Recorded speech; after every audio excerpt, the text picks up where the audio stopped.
Louise wrinkled her nose.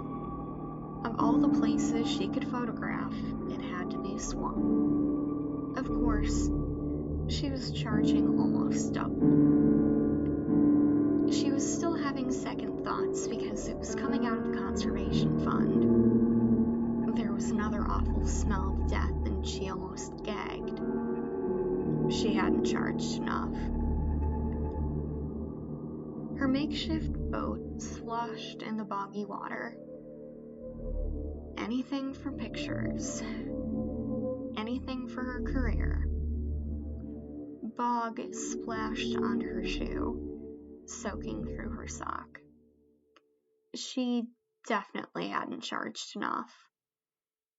She pushed against the bottom of the shallow muck, propelling herself forward, and then there was a grinding and a dragging feeling, and nothing.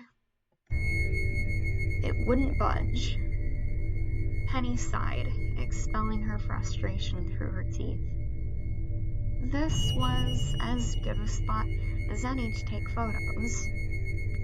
She noticed more of the muck was getting through underneath the tarp. She could ignore that problem for 5 minutes. Future Penny's problem. She pulled out her smaller camera, focused the lens, and started snapping what she saw. The frustration melted away. There was a certain thrill, a certain permanence she didn't get with a digital camera. She kept taking photos all through the sun setting until the sky turned purple. Satisfied, she put the camera away, taking a second to relax. She didn't dare take her respirator off. The gases could make her ill. But still, she relaxed as much as she could in a place like this. As the last light twinkled out, she felt everything around her go still and quiet. It was so peaceful.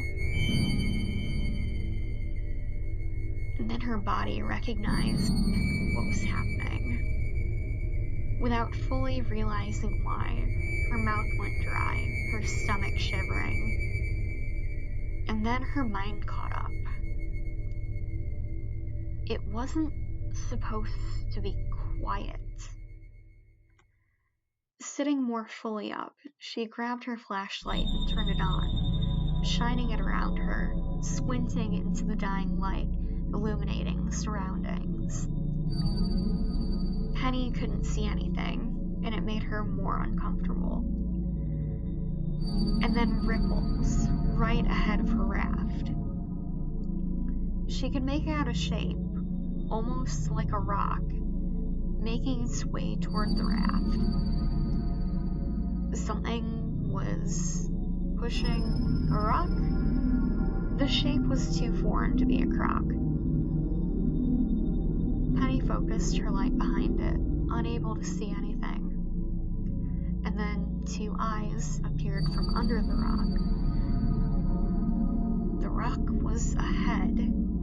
She gasped, snatching up her camera and snapping 2-3 photos out of reflex.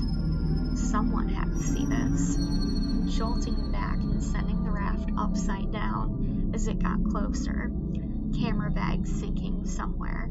Her leg got caught in the tarp and she fought to get back above the muck, inhaling some of the bog. Her foot hit the bottom and she pushed off, righting herself, trying desperately to get back onto the raft. Her shoulders, her stomach, her torso, something grabbed her leg. Penny screamed, kicking out, wondering where the flashlight had gone. The dying light, it was so damn hard to see. She got her leg free. She hefted herself further onto the raft. Her hips were grabbed. This time, she was held under. She hoped the pictures survived. She fought until she couldn't. She wasn't his first, and she wasn't